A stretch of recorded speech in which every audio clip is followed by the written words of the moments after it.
Hey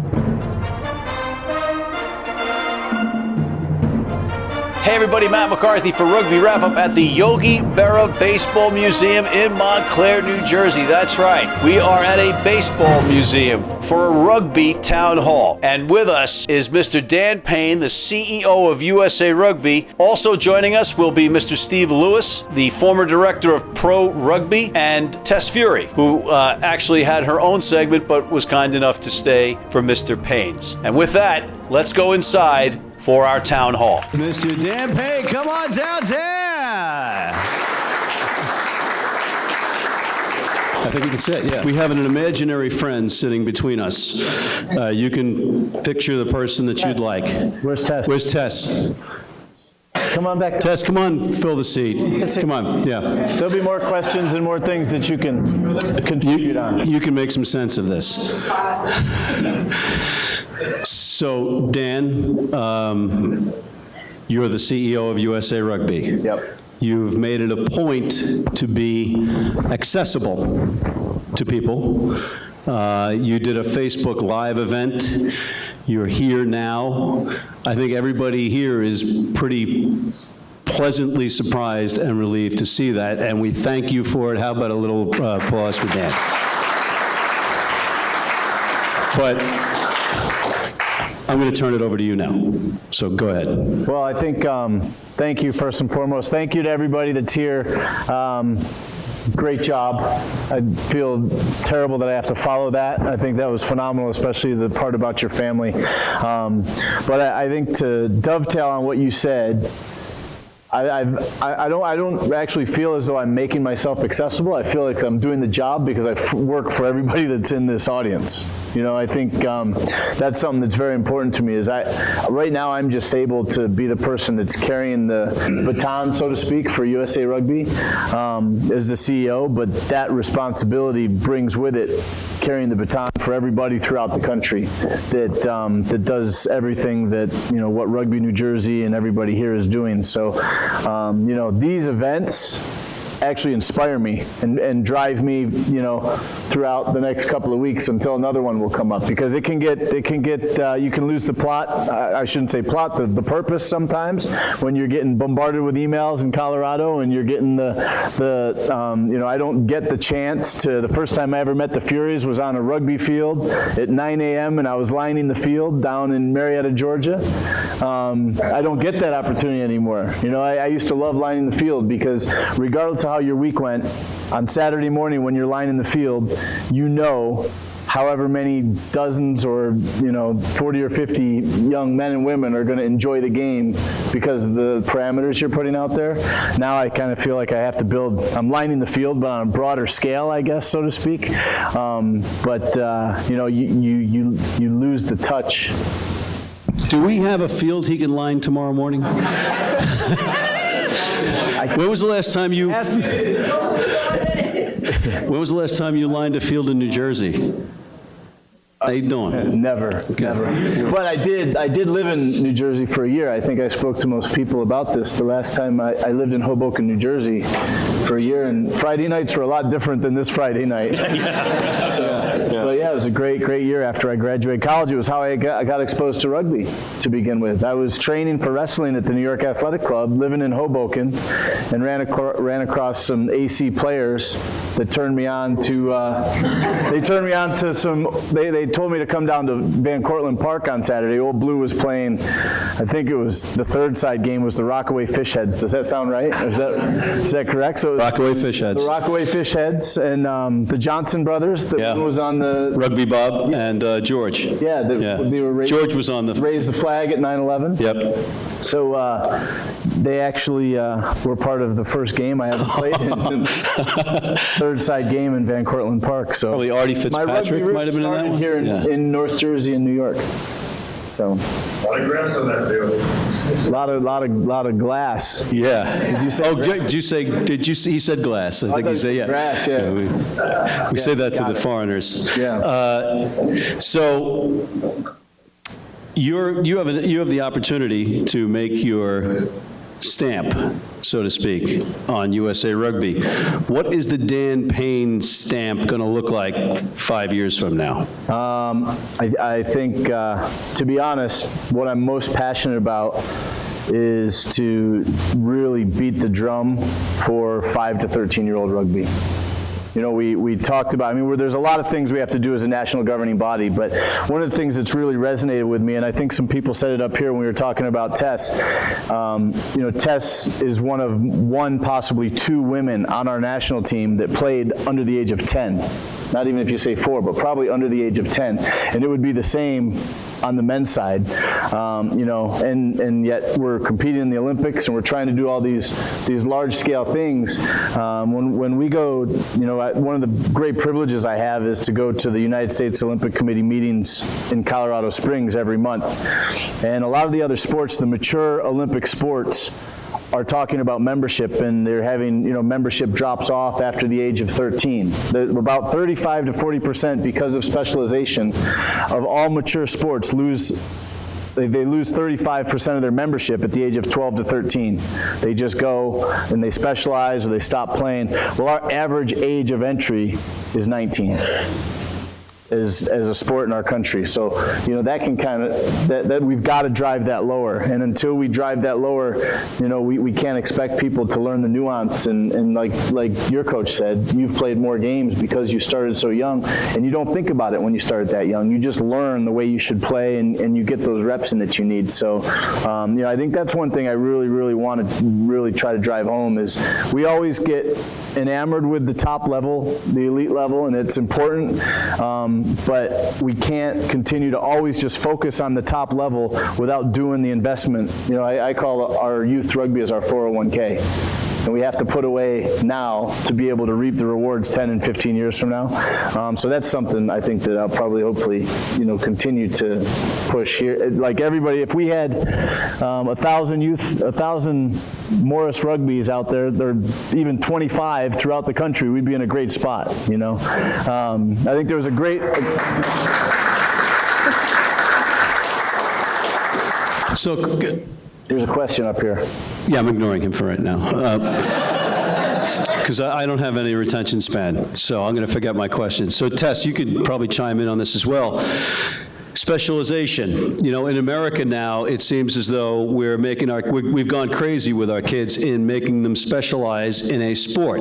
If you look at the Hall of Fames, and I'm probably playing the devil's advocate here, but if you look at the Hall of Fames, the NFL, the NHL, MLB, the NBA, most of those Hall of Famers were 3-sport athletes. Right? Honing the skills, and you're seeing Tommy John surgeries galore in Major League Baseball now because kids are exclusively pitchers and throwing a zillion pitches by the time they're 18, 19. Do we have a problem in getting the kids playing rugby, but at the same time, should they be playing another sport, or is you know this better than anybody, would you be able to get to the national level playing another sport? I definitely think that a kid should have a rugby ball in their hand from a young age while also playing as many sports as they possibly can, and that their life enables them. I had the opportunity to play soccer, I ran track, I played basketball in addition to playing rugby because rugby wasn't all year round when I was little, and I think that's really where I owe my success from. Playing other sports, it keeps your skills up in other ways, but we need to make sure we keep the rugby ball in the kids' hands in addition to that. So I don't think at this point we definitely need to specialize rugby, but just getting them playing in general. But keeping up other sports is what keeps it fun, and it keeps their skills up in other ways too. I think definitely. I mean, if we can just get kids to start to play younger at a higher rate, we'll be in great shape. And if they continue to play other sports, so be it. But we just need to continue to drive that average age lower. What that says statistically is the majority, because our average entry is so high.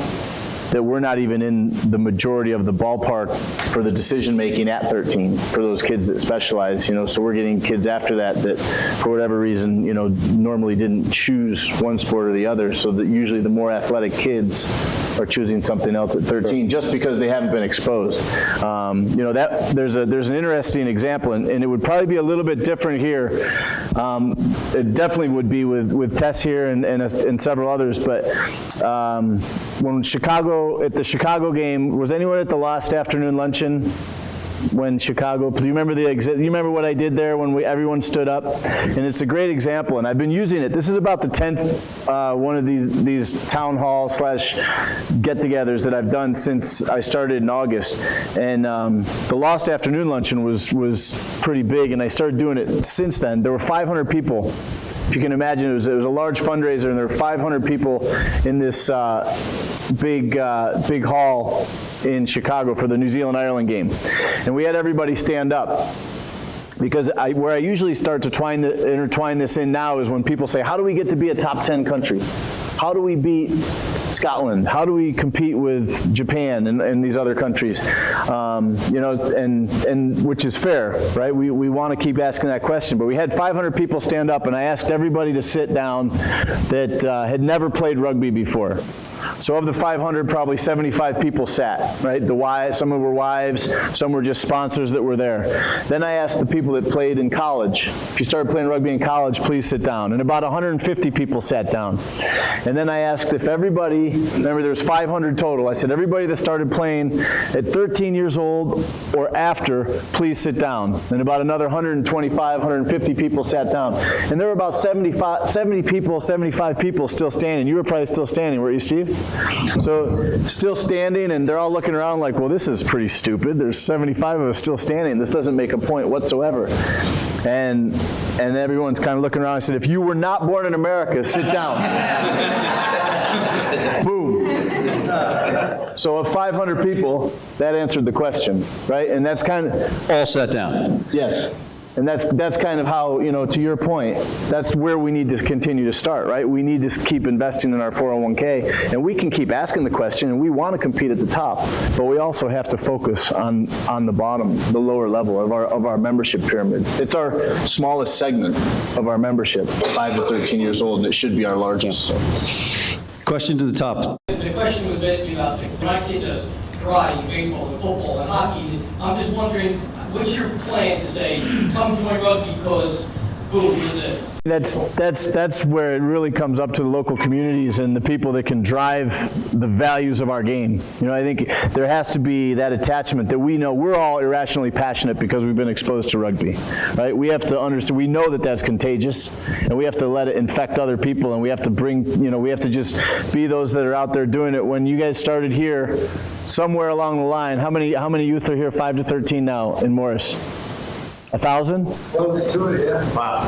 1,000. So we can clap to that without a doubt. Somewhere along the line, at one point, there were 3 or 4 parents standing out there with 3 or 4 kids, like, well, I guess we should have brought water. And that's how it starts. It just starts. It starts with one practice, and it just builds, and it gets contagious. But you have to start somewhere, and then the game kind of sells itself, and parents are the best advocates when they see the benefit of all the values that the game brings to the community and to the kids. So, I think if you have some experts that have done it down here that would be happy to help, and if there's any way that we can help as a national governing body, to be honest, there's not nearly as much that we can do that everybody here does at the local level, and that's this group here, and Morris Rugby is testament to that. So Yeah, from a sales standpoint too, it's cheap, relatively speaking. It's not ice time, it's not travel baseball, it's a rugby bowl and shorts. I was just going to say, as a parent listening, and a lot doesn't happen sports-wise with kids that age in the summertime. I'm listening and thinking, oh, that's the perfect thing to get my kids to do in the summer because it's fun, it's community-oriented, and there's nothing else going on in the summer. The other great thing is it's ages 4 to 13, so a lot of families have a couple kids in that age grade, so they can all come at once and all go to the same place. You're not driving to a couple different sports because they all have the same practice times. Tess hit, that's one of the ways Union is a comparable program to Morris. You can bring your entire family. You got 4 kids, bring them all. One goes over there, one goes over there, one goes over there, and you can sit in your chair and watch all 4 of them play at the same time. Tackle is another question, but you got to start. I agree completely with the flag. As the game grows and more people get exposed to it, there will be an expansion of people that never play contact, that will play flag and maybe just, transition into touch and playing touch rugby. But there's still rugby fans and the game's growing. And we have a kind of a theme that I've been building around our office, and I've been spreading. Anything -rugby is good. Because we're getting the word rugby out and people are getting comfortable with it, and they'll search it on Google and they'll look it up, and whether it's Paralympic rugby, which we know are some of the most phenomenal, inspirational people that we come in touch with on the world stage, the silver medalists, and if you ever run across any of them at a lot of the events, they're really, really upset that they're not gold medalists, and they'll probably win it in Japan. But whether it's touch rugby, sevens rugby, 15s rugby, flag rugby, all these different ways to be able to play and experience rugby helps grow the game in our country. So. Going back to the summer schedule for flag rugby, the way they do it is so that it's flexible to you. Last summer I did travel baseball, fencing training, and flag rugby, and so even though I didn't get to go to everything rugby, they still let me do the stuff that I could do while I was there. Right. That's great. Mr. Latriano, Dr. Latriano, please. If you've never ever been to a Morris flag rugby event, you should definitely go. It's not like any soccer game, basketball game, baseball game that you've ever been to. It's like everybody's together, people from different teams. It's the rugby environment. And that's why if you can get people to come once, often they won't leave. What's the Morris website? Morris Rugby. Oh, boy. Just say it, repeat it. So that morrisrugby.org.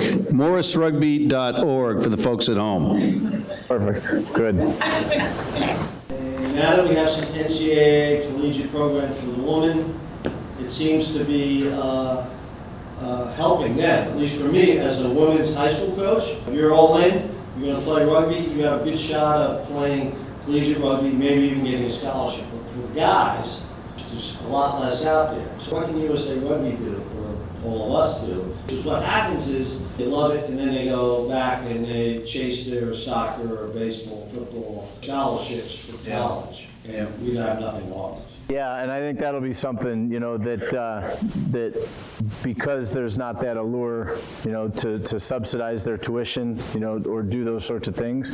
It's all about what the aspirational component is at the top. And we'll see, to your point, as we grow the NCAA model for women, there's probably 20 women that are at Harvard right now that wouldn't have gotten in if Harvard wouldn't have gone varsity rugby, because they've tagged it. But that by itself is a commodity that makes more parents put their kids into rugby at the lower ages. So on the men's side and the boys' high school transitioning into college, we just have to continue to, allow them to have the opportunities to go into high standard programs. There's not going to be the tuition subsidization in a lot of areas. If they can get admission tags or, some sort of leniency to get into an institution that they may not have, that's a value add. One of the things that we found that we also lose a lot of membership in is if for those kids that don't go to college.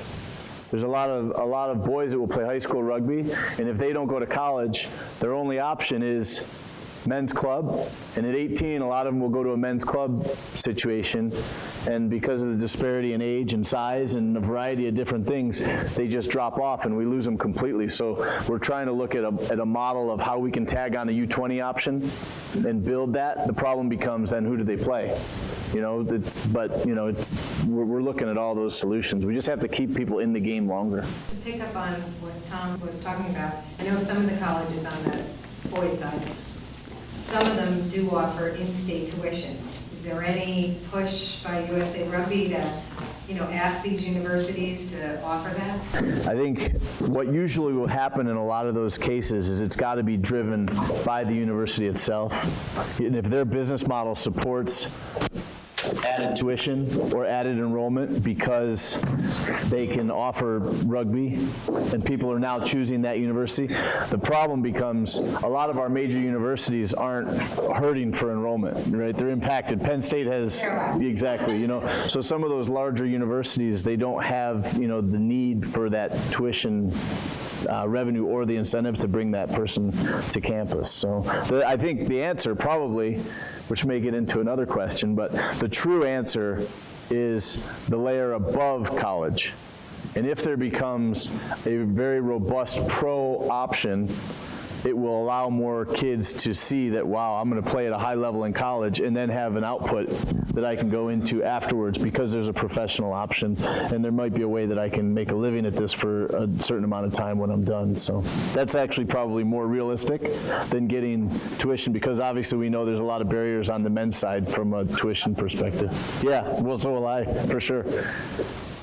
Yeah, I spent 10 years as a high school athletic director. It's a hard sell on the high school level because of the mishmash you have out there on the collegiate level. And you've got the East Coast playing here, the West Coast starting here, 7s are going at the same time as 15s. There's this championship, there's that championship. Different levels and different seasons makes it difficult to sell it to the athletic directors as a viable varsity sport. Yeah, and I think I would agree with you. I wish I could refute what you said, because it does. It muddies the water. And I think we have seasonality is a big issue that we'll always struggle with, because certain places where the weather is nice, they're not going to try to compete in the fall with football, so they say, right? And being membership driven, there's a lot of different factions and fragments that want to do what's best for their geographic region. I think the real thing that we struggle with is that we have to manage a continent, not just a country. Some of the countries that have unions set up to manage things all uniformly are the size of New Jersey. And they don't have to manage across 30 or 3,000 miles. And that's not an excuse. That's just something we have to navigate. But I would completely agree with you. The more we can make things apples to apples, it happens not just for high school. It happens when you talk to networks. It's like when you're talking to a network and they say, well, what's this varsity cup championship? And wait, but then the D1A is what? And they don't understand it. And then you have to spend all your time explaining it, which then deteriorates a little bit of the validity, right? And point made, I agree with you. And we have to work to try to unify that. And I think one of the biggest ways to grow rugby awareness is with our universities, because they're our strongest brands, without a doubt. So is there a conversation going on about perhaps finally unifying D1 and Varsity Cup Championship, or CRC Sevens and the USA Rugby College Sevens Championship? Yeah, so that's the CRC. Yes, to answer your question, yes. I could talk for 2 hours just on all of those. I don't know if they absolutely need to all be aligned. There is no other competition in the country to the standard of the CRC for any collegiate athlete in sevens, and I would argue in 15s as well. You've been a part of it. It's the most professionally run experience for our collegiate athletes. So then why isn't that just the Sevens Championship? It's an invitational. That's what I mean. That's what I'm saying. Is there a shot at finally uniting the clans? Yeah, well, we can't tell a for-profit company what they can do. We can try to advocate United World Sports, what they do. They're growing the game. They're working hard at putting rugby on television. We can't tell them what teams to put in their tournament if they're paying for their tournament. We serve a membership of thousands of universities and high schools that we have to give an opportunity to all to compete. So we have to balance that out.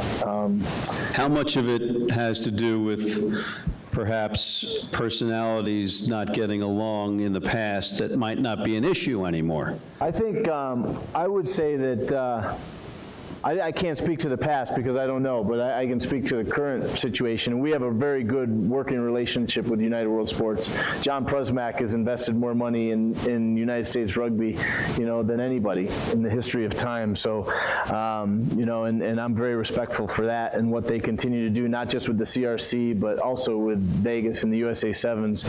And we'll continue to align. There's discussions of the collegiate championship getting an automatic bid into the CRC, which would tie it all together, right? Those sorts of things. So there's ongoing discussions and solutions. We just can't boil the ocean in 6 months, But to your point, it's recognized, and we need to do it because we need to make people be able to have it make sense, to not just athletic directors, to parents, as well. So So there's a chance. definitely a chance. Yeah.